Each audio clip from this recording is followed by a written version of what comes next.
লাহি অবরকাতুহু। সম্মানিত দর্শক, বাংলাদেশ নিয়ে দিল্লির যে চক্রান্ত, এটি এখন একেবারে চূড়ান্ত পর্যায়ে। তারা এই ভূখণ্ডের উপর যেভাবে আধিপত্য বিস্তার করার জন্য মাস্টার প্ল্যান করেছিল এবং তাদের একটা দাবিদার সরকার সবসময় এখানে প্রতিষ্ঠিত করার যে চেষ্টা করেছিল তারা অতীতকালে, সেই সিদ্ধান্ত থেকে তারা বের হয়ে গিয়েছে। এর কারণ হলো স্বাধীনতার পর বারবার তারা ধরা খেয়েছে। যেমন ১৯৭১ সনে যে মুক্তিযুদ্ধ হলো, এখানে ভারতের যে অংশগ্রহণ এবং সৈন্য সমাবেশ, এটি নিয়ে জেনারেল আরোরা এবং জেনারেল মানেক্সট, যিনি তৎকালীন সেনাপ্রধান ছিলেন, তাদের সাম্প্রতিক কিছু সাক্ষাৎকার এবং কথাবার্তা একেবারে সামনে চলে এসেছে।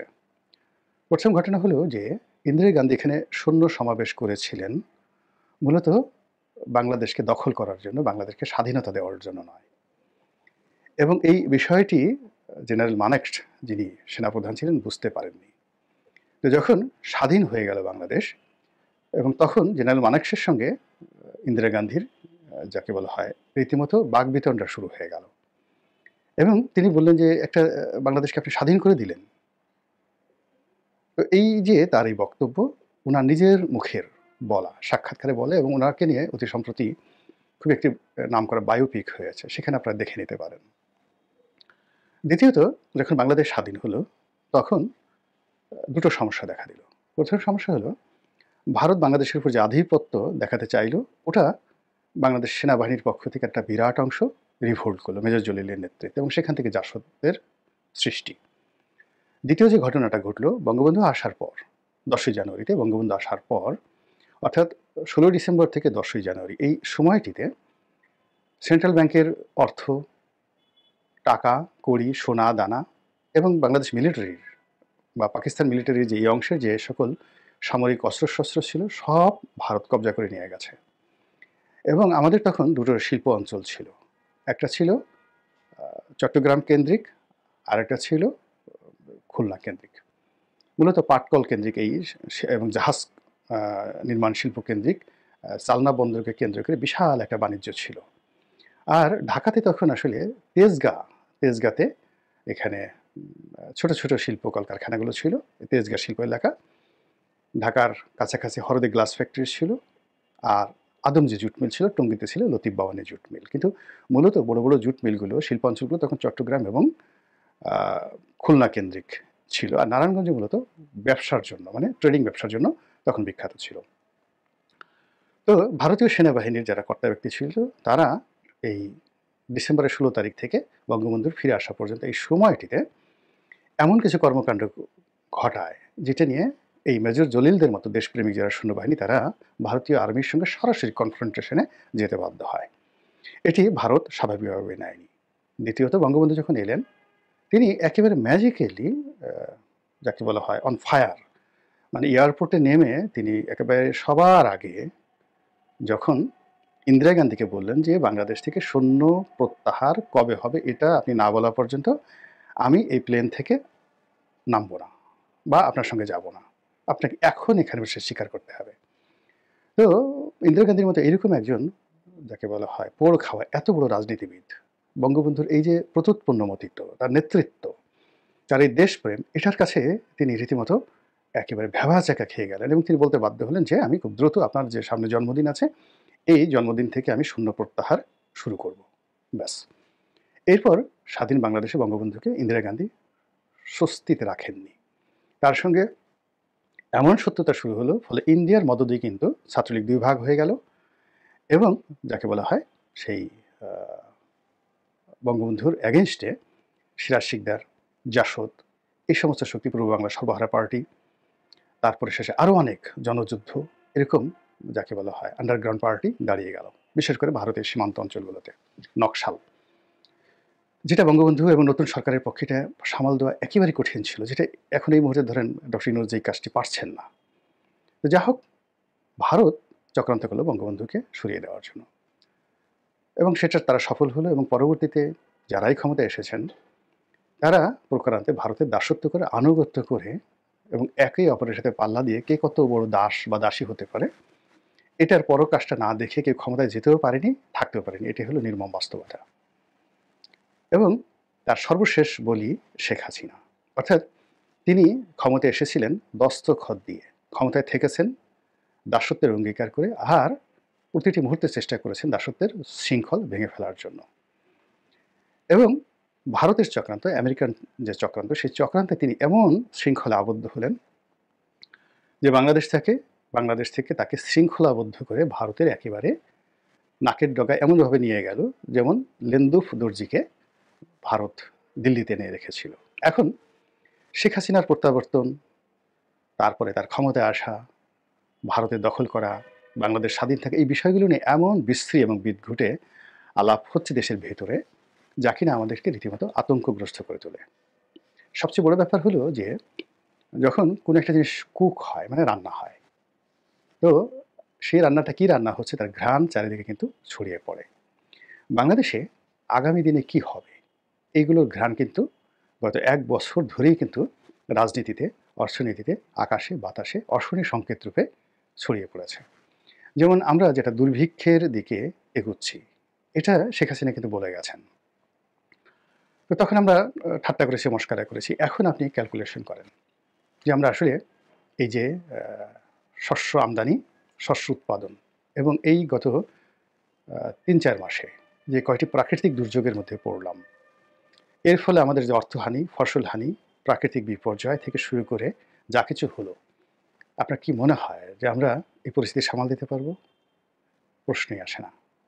দ্বিতীয় যেটি হলো সেটি হলো সেন্ট মার্টিন নিয়ে। সেন্ট মার্টিন নিয়ে গত 1 বছর ধরে খুবই বিশ্রী কথাবার্তা হচ্ছে। সেন্ট মার্টিন দখল করা, লিজ দেওয়া, আমেরিকা এখানে আসবে, ভীষণ রকম আপত্তিকর কিছু কথাবার্তা হচ্ছে। এরপরে পার্বত্য জেলাগুলো নিয়ে, অর্থাৎ চট্টগ্রাম, পার্বত্য চট্টগ্রাম এবং কক্সবাজার নিয়ে একটি নতুন যে রাজ্য বা রাষ্ট্র গঠনের যে একটা চক্রান্ত, মায়ানমারের রোহিঙ্গা জনগোষ্ঠী, তার সঙ্গে চীন, তার সঙ্গে ভারতের কিছু সন্ত্রাসী গ্রুপ, তারা যে দীর্ঘদিন ধরে পরিকল্পনা করে যাচ্ছে, যেটি শেখ হাসিনার জমানার শেষ 6 মাস থেকে শুরু হয়েছে রক্তক্ষয়ী সংঘর্ষে, এবং এখন যে সেখানে কি হচ্ছে উই ডোন্ট নো। গেল এই মানে সেন্ট মার্টিনের পরে এটা। এরপর যেটা হচ্ছে সেটি হলো শেখ হাসিনার ভারতে যে পলায়ন বা ভারতে উড্ডয়ন, আপনি যাই বলেন না কেন, এই ঘটনার পর ভারতীয় পত্রপত্রিকা, মিডিয়া, থিঙ্ক ট্যাঙ্ক, তারা যে প্রচার চালাচ্ছে, প্রোপাগান্ডা চালাচ্ছে দুটো উদ্দেশ্যকে কেন্দ্র করে।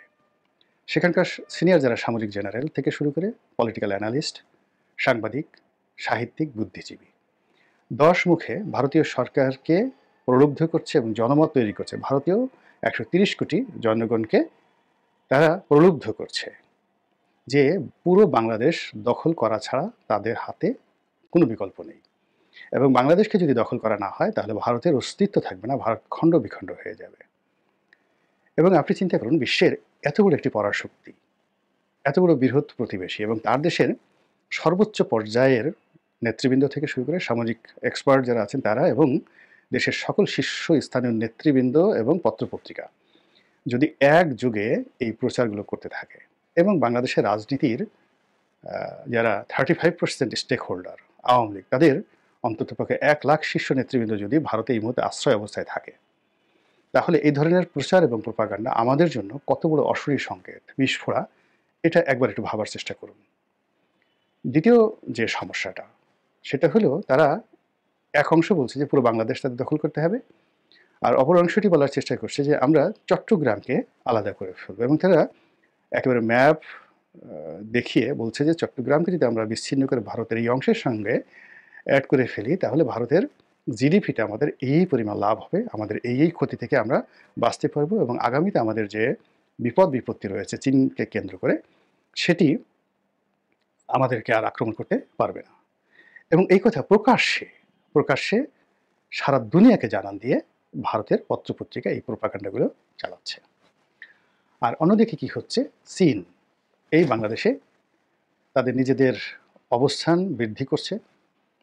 পাকিস্তান যে গোয়েন্দা সার্ভিস আইএসআই, তাদের কর্মকাণ্ড এখানে বাড়াচ্ছে। পাকিস্তানের যে সকল এজেন্ট রয়েছে বা এজেন্ডা রয়েছে, পাকিস্তান দীর্ঘদিন ধরে অর্থনৈতিকভাবে তারপরে রাজনৈতিকভাবে ভঙ্গুর অবস্থায়। বিশেষ করে আফগান যুদ্ধে আমেরিকার পরাজয়ের পরে তারা একেবারে বিপর্যস্ত অভ্যন্তরীণ। কিন্তু তাদের যে মিলিটারি পাওয়ার, সেই মিলিটারি পাওয়ারটা অ্যান্টি ভারত সেন্টিমেন্টের কারণে তারা দরকার হলে না খেয়ে থাকবে, কিন্তু ভারতকে অপদস্থ করার জন্য যা কিছু করা দরকার তা সেটা করবে। ১৯৭১ সনে যা কিছু হয়েছে এটা পাকিস্তান এখনো মেনে নিতে পারেনি। যদি তারা সেটা মেনে নিত বাস্তবতা, তাহলে তারা প্রকাশ্যে সরি বলতো। তো কাজেই বাংলাদেশকে নিয়ে তাদের যে খেলাধুলা এটা বন্ধ হয়নি। বাংলাদেশকে স্বাধীন সার্বভৌম রাষ্ট্র হিসেবে স্বীকৃতি দেওয়ার পাশাপাশি তাদের অতীত কর্মকাণ্ডের জন্য তারা কখনো সরি বলেনি, এবং তাদের অতীত যারা দোসর, যারা রাজাকার ছিল, আলবদর ছিল, আসাম ছিল, তাদের সঙ্গে তারা এই যোগাযোগ বন্ধ রাখেনি। যেমন বাংলাদেশের কমিউনিস্ট পার্টির দুটো অংশ, একটা চীনপন্থী, পিকিংপন্থী যেটা বলা হতো, আর একটা হলো মস্কোপন্থী।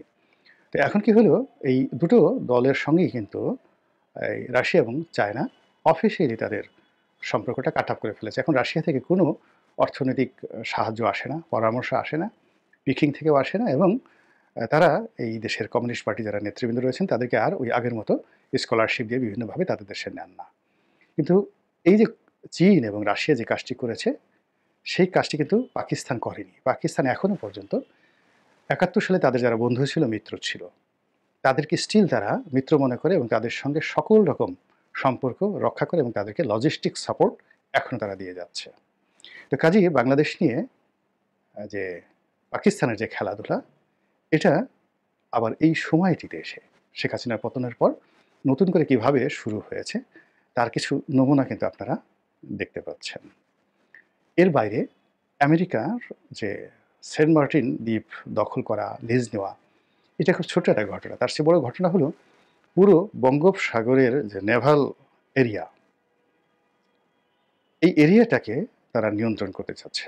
এই জন্য আপনি দেখবেন যে বাংলাদেশে তারা অনেকগুলো দালাল, ফড়িয়া, এনজিও, এদের মাধ্যমে এই বে অফ বেঙ্গল কেন্দ্রিক অনেক আলাপ আলোচনাগুলো তারা করে যাচ্ছে, এবং এই বে অফ বেঙ্গলের গুরুত্ব এবং এই বে অফ বেঙ্গলে আমেরিকার উপস্থিতি এবং এই বে অফ বেঙ্গলের যে নিরাপত্তা, এইগুলো বোঝানোর জন্য তারা শত শত কোটি টাকা খরচ করে যাচ্ছে।